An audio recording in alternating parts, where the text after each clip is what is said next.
Welcome back to the Players Lounge. Thank you for joining us for Season 2, Episode 3 of the Freshman Series. We are in the Peyton Manning Room at the Graduate Hotel, and today our freshman is William Satterwhite, a.k.a. Sat. Yep. Thank you for joining. Of course. Thank you for having me. So, obviously you guys are in workouts. You guys haven't started practice yet, so Yeah. how's workouts been? They've been good, really. Just kind of getting used to waking up that early and getting to work. Are you in like the first group? Yeah, I'm in the first group. All like the new guys. What time does that start? 7 a.m. Well, at least you can just check in for breakfast right after. Kind of. Or you have to do before. Before we get the pick though. I usually try to go after. So, Sat, we are obviously in the 2024 class, Yeah. like the Southeast region. You're from Ohio. Barberton, Ohio. Yeah. So, what's it like there? Really small town. Really, it's a suburb of a suburb. So like where Cleveland's at, the suburb of that would be like Akron. Like the suburb of that, like where I stay, which is like Barberton. But like I went to school in Akron for high school. My teammate, Payne Gotcho, I'm pretty sure she is from Ohio, but I don't know exactly what part. Like northeast. I'm from like northeastern Ohio. So yeah, like I don't know. you know the name of that. Where is the Dance Moms place? I don't even know where that's at. How do you? I guess I didn't know Dance Moms. Yeah, I don't even. I think it's Dance Moms, I have no clue actually. but I could be wrong. So, I'm from California. I've never been to Ohio. Yeah. I wish I knew It's- what Ohio was. It's really Like- boring there. Really nothing to do. We got the Great Lakes, and that's about it. LeBron James from Ohio. Yeah, he's from Akron actually. Where like his school, he went to like probably 10 minutes from my house. Oh, jeez. Yeah. That's cool. So, how would you describe the difference between your hometown and then coming to Knox? To me, I feel like there's very little differences. That's why I kind of picked here. But like the main differences to me would be just the mountains. Really, just super hilly here. That's awful. And it's like it's not gonna cap. It's been like rainy and foggy the whole week. That's the only bad part about it so far. Were you here when the snowstorm? The snow, see, we get snow all the time, so the snow isn't no problem Okay. to me. You're right. But y'all can't shovel roads down here, so it was just straight ice. And that was the only bad part. Yeah. I actually enjoyed the snow for like 10 minutes, and I was over it. I love the snow. Snow, Yeah. I'm used to it. Yeah. So, Sat, you played basketball. Yeah. What did you like about the sport? Just really the individuality of it, having your own stats. That's the main thing for me, and just like the team aspect also, like you 5 against their 5 at all times. Yeah. I've never played basketball. I mean, I play for fun. I can feel make like- half-court shots, actually, but I just got to throw Like it out of overhand. luck or just like pure skill though. Pure skill. Pure skill. I promise Doubt you. it. I promise you. If you say so. I literally throw it from half court and will make it. And if Every time, or just like not what? every time. Sometimes it'll just like go right out, like it'll just hit the backboard and come back. But I throw pretty hard, so sometimes it'll go in. I just got to ease on my So out of 10 tries, how many times are you making it? probably 8 out of 10. I doubt it. I doubt it. Okay, so obviously you chose football. Yeah. What was like the deciding factor of choosing between basketball and football? My size really. I feel like it'll play basketball, I'd be like a point guard. I'm just kind of too big to be a point guard, so I just like football. But I honestly still have love for basketball always. I just love going and playing for fun usually. But football is kind of like my job really. Yeah. So, how did being a two-sport athlete make you a better player all around? I feel like especially for the football aspect, my footwork and my agility, just really my quickness. Those are the kind of the main things I use at my size, being a smaller interior player. Mm-hmm. Then I feel like also just like the teamwork of basketball and being able to hold yourself accountable and hold your teammates accountable at the same time are the main things I loved about basketball. So, you are a 4-star out of high school. Yeah. I never really understood the stars. So I can you still just don't to me, Okay. I still don't understand it. It's kind of just really, to me, it's opinion based. Through my recruitment, I didn't really look at the stars. I just kind of went on the field, played every Friday, and just when I got the calls, I answered the calls, and people would tell me my stars really. Yeah, I guess I should learn. I guess we should learn about Yeah. the stars, but I don't know. I feel like stars really stars are kind of like an ego thing, it's like a personal like reward to me. So I just like really didn't focus on them. But yeah, and there was just times where I would see on social media like just the players, they would Yeah. say, oh, I deserve to be this or have this many stars. Yeah. But I know I was just like, what are stars? Yeah. But I guess, so just going back to high school, just Yeah. talk about your career in high school and your most memorable moments. My high school football career, we went to states every year. The school I'm from, Archbishop Hoban. Only won one though my freshman year. So one out of the 4 state champs. Really just most memorable moments for me just hanging out the O-line, really just bonding during practices and outside of practices, especially my senior year. Being that leader for the younger guys, just hanging out with them, make sure the camaraderie is really there this year. So because you were obviously a leader on your Yeah. team, was it easy for you to lead, or was it kind of challenging? For me, I feel like it's kind of challenging to be a verbal leader. I'm more of a leader by example, so just kind of this year stepping out my shell and being more of a verbal leader. Yeah, I would say that I'm usually a lead by example Yeah. person, but the last couple of years I've been talking a little bit more. So it is challenging being a leader because it's like For sure. all the not backlash, but like the comments that your teammates can Yeah. make, and you just want to be able to help them, and you don't want to say the wrong thing to them, or just not be on the same page as them. So Yeah.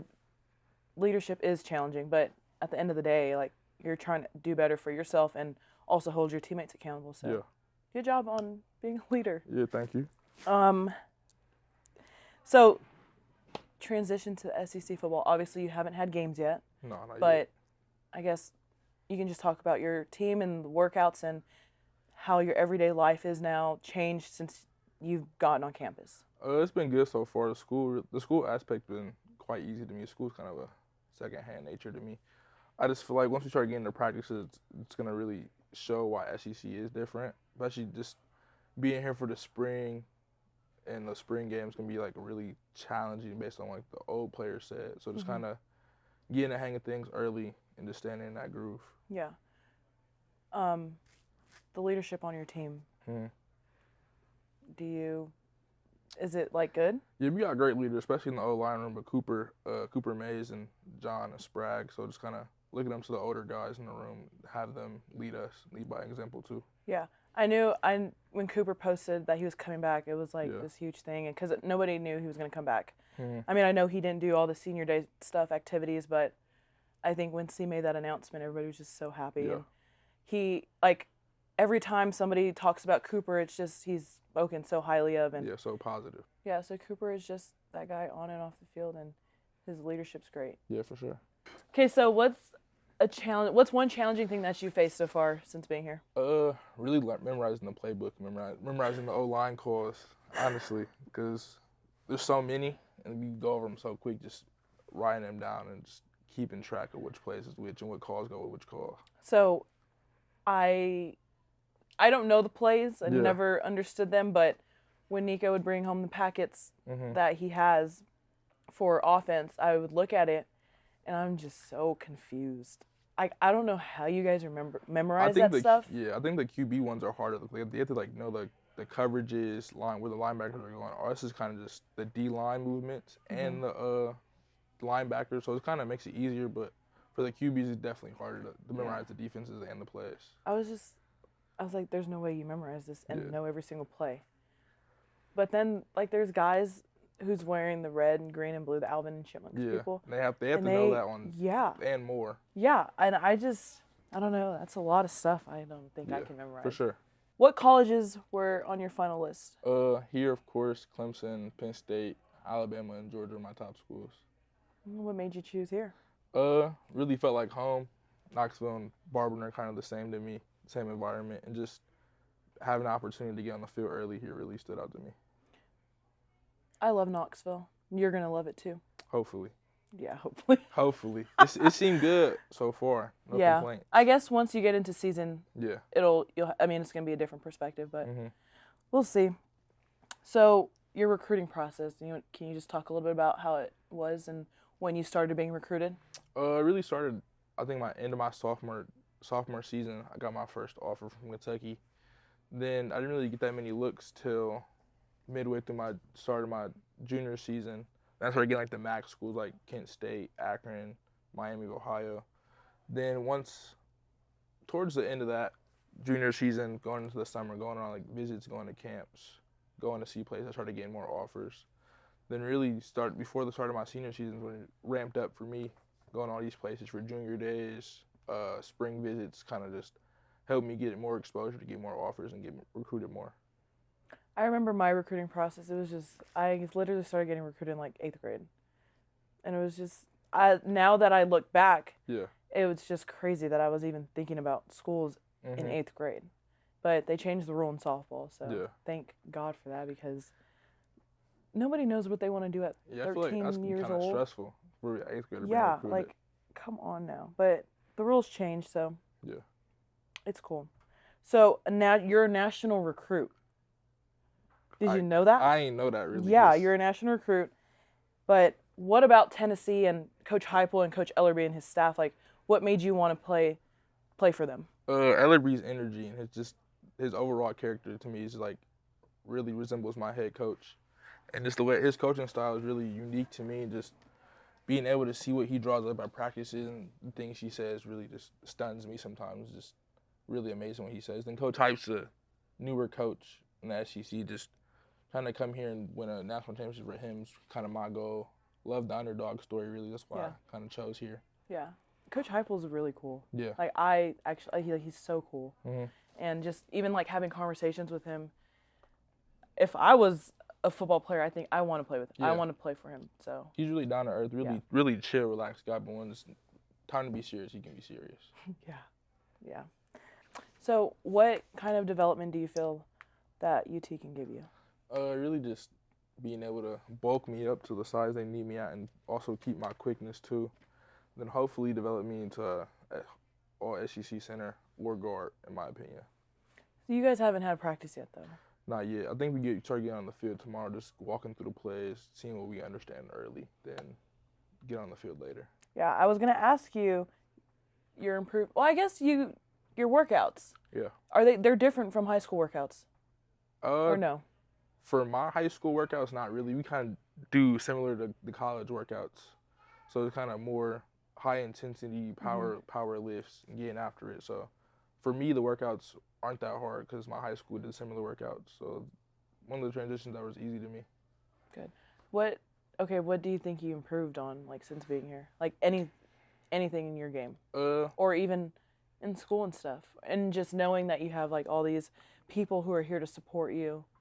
I'd say football-wise, really my upper body strength wasn't the strongest upper body, but since being here, that improved. Then school-wise, really using my resources, emailing teachers when I need help, and just reaching out when something's wrong or need an extension on a deadline. Yeah. That's what I mean, as an athlete, obviously we have all these resources and being able to use them. Some people don't, but the ones who always uses it, they end up succeeding in life. So make sure you use your resources. Now I'm going to ask you some fast questions. Okay, so Southern food is a culture. What's one Southern meal you have had so far, and where's your favorite place to eat around here that you have never had before? So far, I'd probably say like ribs. That's probably just the Southern ribs compared to like up north. You can really taste the difference. I haven't really ate a lot of places down here, but like Cookout, I had that like the first couple of nights. That was really good. Cookout? I don't think I've had Cookout before, but then I stopped eating red meat, so I don't go there anymore. It was good, but like it wasn't that good. Have you had In-N-Out? I haven't been to In-N-Out, but Whataburger? Whataburger? You don't got that either. Okay, what's your burger place in Ohio? I don't really go to burger places. Like I go to like Chick-fil-A before I go to McDonald's, like Burger King. Okay. Who is an athlete across all of professional sports that you have always looked up to, and why? LeBron. Just being from Akron, being from the same city, also having a close connection with the James family just really inspired me to look up to him. Good. Okay. Cats or dogs? Dogs. Really? Only short-haired dogs though, like Rottweilers, Pit Bulls, maybe a German Shepherd here and there, but like I don't like labs. Lake or beach? I'd have to say beach. Pizza or wings? It really depends, but wings. Comedy or action movie? Neither. I'm more of like a sci-fi. Sci-fi movies. Nice. Okay, what's your favorite movie? The Grinch. The 2000 one, though, with Jim Carrey. That's the only Grinch I watch. I can watch that movie every day. I don't like The Grinch. Sorry. At all? No. It just never really interested me. But everybody has their own opinions about stuff, so don't shake your head about that. You're right. Waffle or pancake? Pancakes. To give or to receive? To give. Hawaii or Alaska? Hawaii. Good. I have family in Alaska, though. I've never been to Alaska. There's really nothing in Alaska. True. Love or money? Money. Money for sure. Money. Why? Why money? Because I feel like you can have too much love and just still feel empty, or have too little and feel the same. Money is not gonna like make you happy, but like you can do stuff with the money to provide short-term happiness. Well, you heard Mr. Sat. He said money over love. Okay, well, thank you for joining us on the Players Lounge. Make sure you like, subscribe, and comment, and just let us know what you want to hear, who you want on the show, and as always, go Vols. Go Vols.